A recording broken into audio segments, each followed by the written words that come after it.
Mesdames et messieurs, téléspectateurs de la plateforme de la télévision Renaissance, bonjour ou bonsoir selon où vous êtes. Voici le rendez-vous du journal en français. Les titres de ce journal. D'abord, les combats qui se déroulaient entre les Burundais sur le sol congolais. Est-il une nouvelle stratégie de Pierre Nkurunziza de montrer que la crise burundaise n'émane pas de sa violation de l'accord d'Arusha et de la constitution burundaise? Vous entendrez dans ce journal l'avis du forum de la société civile et dans son journal. Et les prisonniers de Gitega n'ont commis aucune infraction à revendiquer les droits, sauf qu'ils réclamaient un traitement digne d'un être humain. Et puis, à l'étranger, des centaines d'enfants eurent dans les rues de Kasaï, en République démocratique du Congo, après que leur famille ait été expulsée en Angola, où ils vivaient. Vous aurez les détails dans ce journal. Tout de suite, les détails. Bienvenue encore une fois dans ce journal.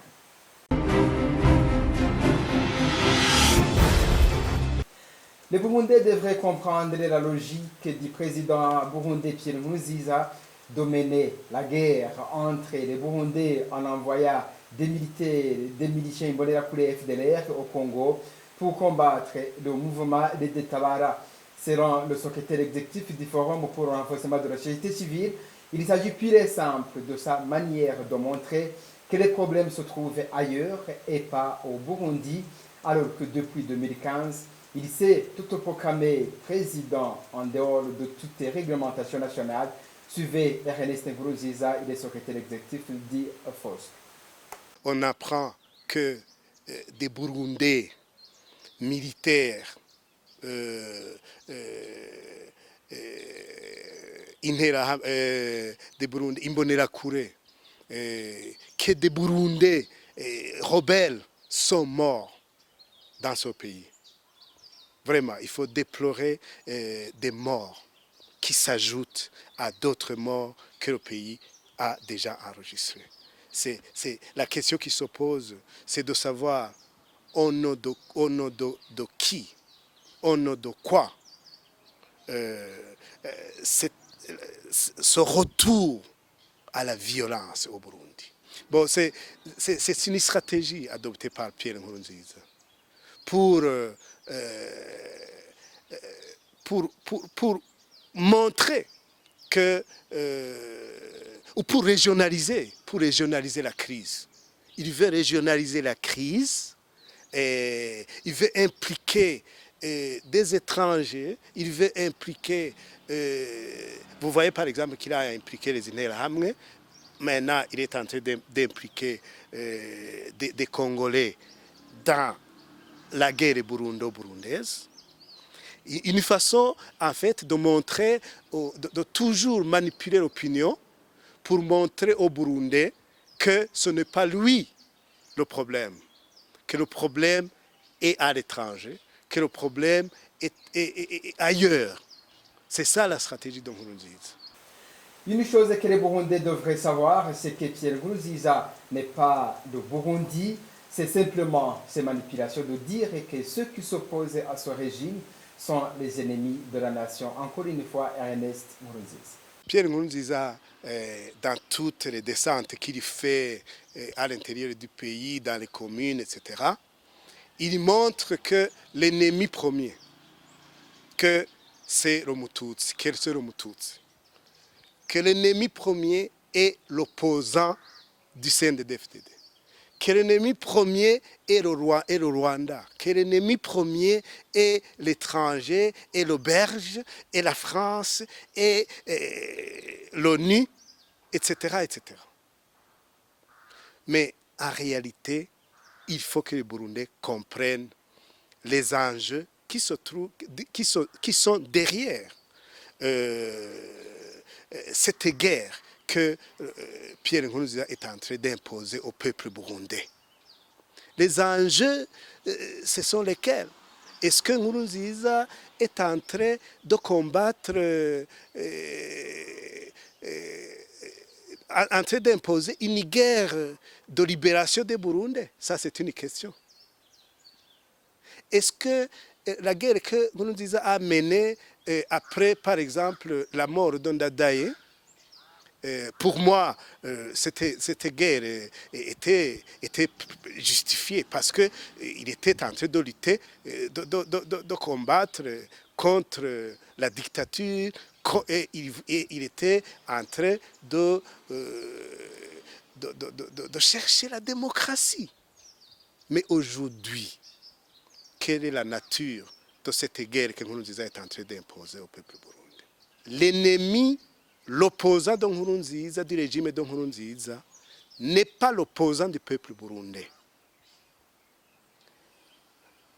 Il faut que les gens sachent distinguer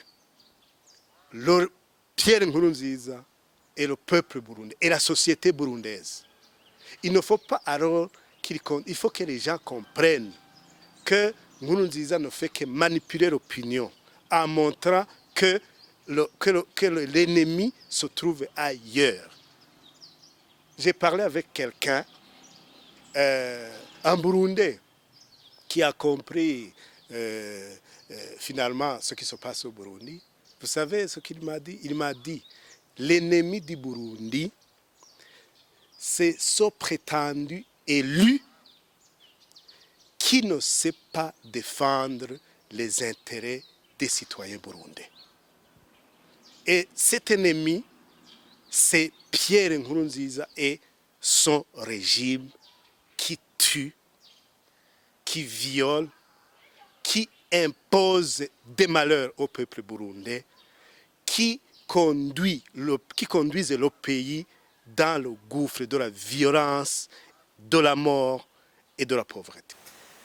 Justice à présent pour continuer ce journal et après la condamnation des détenus de la prison centrale de Gitega, Dilipene allant jusqu'à 10 ans de prison, les réactions tombent toujours. La dernière est de Maître Gustave Niozima qui affirme que les prisonniers de Gitega n'ont commis aucune infraction en revendiquant les droits d'être traités comme des êtres humains. Maître Gustave Niozima s'appuie sur la Déclaration universelle des droits de l'homme du 10 décembre 1948 et que le Burundi a ratifié et la loi du 14 décembre 2017 régissant les prisons au Burundi. Selon lui, le gouvernement les a étiquetés des insurgés pour avoir une infraction d'acquisition supplémentaire afin de les maintenir en prison. Suivez Maître Gustave Niozima. Je commencerai à vous annoncer que ce sont des prisonniers qui sont dans la prison centrale de Gitega. Il y a deux catégories. Il y a des prévenus qui étaient dans la phase de la détention préventive, mais aussi il y avait ceux qui avaient obtenu la grâce présidentielle et d'autres qui avaient été acquittés. Et donc, du coup, ils ont réclamé leurs droits que la loi leur confère, même les instruments internationaux ratifiés par le Burundi, en l'occurrence la Déclaration universelle des droits de l'homme du 10 décembre 1948, ainsi que la loi du 14 décembre 2017 portant régime pénitentiaire. Alors, il réclamait à ce qu'ils puissent être traités dignement, comme des êtres humains, afin d'être nourris 3 fois par jour, avoir de l'eau potable, ainsi que l'électricité. Et en réclamant leurs droits, on les a étiquetés d'être des insurgés, afin qu'il y ait une autre infraction supplémentaire qui vient renforcer d'autres charges d'accusation préliminaires qui étaient sur les dossiers. Alors si on analyse la situation telle qu'elle est, on voit qu'il y a l'anguille sous roche dans cette affaire. On voit que c'est de la pire mascarade. On voit que les autorités ont voulu profiter de l'aubaine pour maintenir en prison ces prisonniers. Surtout que la majorité de ces prisonniers sont des manifestants contre le 3e mandat de Pierre Nkurunziza, ainsi que des membres de certains partis politiques d'opposition, à l'instar du MSD, FNL et IPD Zigamibanga. C'était un prétexte de les maintenir en prison les étiquettes d'autres infractions connexes par rapport aux charges d'accusation préliminaires qui étaient confectionnées dans leur dossier. Étant donné même qu'il y avait, comme je venais de le dire, la majorité qui avait obtenu la grâce présidentielle et d'autres qui avaient été acquittés et qui n'ont jamais été libérés. Et il y a eu l'interpellation de la communauté internationale et nationale, même aussi de la société civile indépendante. Et donc, ils ont, en général, je dirais qu'ils ont voulu profiter de l'aubaine pour les maintenir en prison afin qu'ils aient un œil vigilant et une mainmise sur eux. Et la 9e compétition interparlementaire des pays de l'EAC va se dérouler à Bujumbura en date du 30 novembre jusqu'au 11 décembre de cette année. Cette mesure a été prise par la délégation des parlementaires et des pays de l'EAC qui sont en visite au Burundi. Le Burundi a été choisi pour organiser cette compétition après que le Sud-Soudan ait refusé de l'organiser. Suivez ici les explications du porte-parole de l'Assemblée nationale, Alexis Badian d'Ayimbaz. Très honorable président de l'Assemblée nationale du Burundi vient de recevoir en audience les délégations de l'Assemblée législative de la communauté est-africaine qui sont ici au Burundi il y a quelques jours.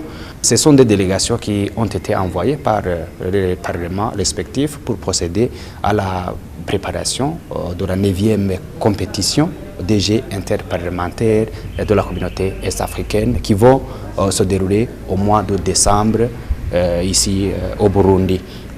Comme je vous l'ai dit, ce sont des jeux qui allaient se dérouler au Soudan du Sud, mais comme le Soudan s'est excusé, les présidents des assemblées ont décidé alors que cette compétition puisse avoir lieu ici à Bujumbura et le très honorable président de l'Assemblée nationale du Burundi a accepté. Alors, ces délégations sont venus rencontrer le très honorable président de l'Assemblée nationale du Burundi pour qu'elle puisse lui présenter le résultat de leur descente parce que après la rencontre qui a eu lieu avant-hier ici aux enceintes de l'Assemblée nationale du Burundi, ils se sont rendus alors sur terrain pour voir si les terrains et les hôtels remplissent les conditions ou bien la capacité d'accueillir beaucoup de personnes et accueillir aussi ces différents jeux, et que ce soit ici à Bujumbura et même à Ngozi, ils ont pu voir les terrains disponibles et les hôtels disponibles, mais après cette descente, ils viennent de décider que cette 9e compétition se déroule ici à la capitale du Burundi, Bujumbura. Ces mêmes délégations qui allaient fixer les dates de cette 9e compétition, et ils viennent alors de l'annoncer. C'est depuis le 30 novembre jusqu'au 11 décembre de cette année. Donc, pour dire que les premières délégations arriveront ici à Bujumbura depuis le 28 novembre de cette année.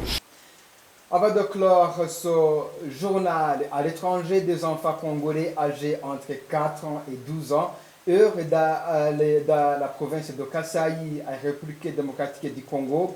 Ce sont des centaines séparés de leurs familles qui ne savent plus à quel sens vouer. C'est l'effet de l'expulsion violente le mois passé de plus de 2500 ressortissants de la République démocratique du Congo qui vivaient en Angola. Les détails avec Thierry Biguindavi. Plusieurs de ces enfants sont nés en Angola et parlent portugais. Ils n'avaient jamais mis leurs pieds au Congo. Ils ne connaissent ni le Tshilba, ni le Lingala, ou encore moins le français. Dans la ville de Kamoko, ces enfants ont le plus souvent trouvé refuge dans des églises en attendant une retrouvaille avec leurs familles. Ils souffrent car ils ne savent pas comment trouver la trace de leurs parents. Après ces expulsions massives et inhumaines, ils ont fait des jours de marche sans avoir rien à manger. Pour aider ces expulsés en détresse, le Comité international de la Croix-Rouge, CICL, a installé au centre-ville de Kamoko une cabine téléphonique. Chaque jour, une centaine de refoulés d'Angola s'y rendent pour appeler gratuitement leurs proches. Ils ont droit chacun à un appel de 3 minutes. Ces filles et fils de la République démocratique du Congo ont été chassés par le gouvernement de Rwanda en dehors de toute procédure légale. L'Angola n'a même pas épargné des réfugiés régulièrement enregistrés par le Haut Commissariat pour les réfugiés HCR. Avec ou sans papier, ils ont Manu Militari quitté le sol angolais. Merci à Thierry Biguilindavji pour ton reportage. Et c'est ici que prend fait ce journal. Merci à vous tous de nous avoir suivis. À la prochaine.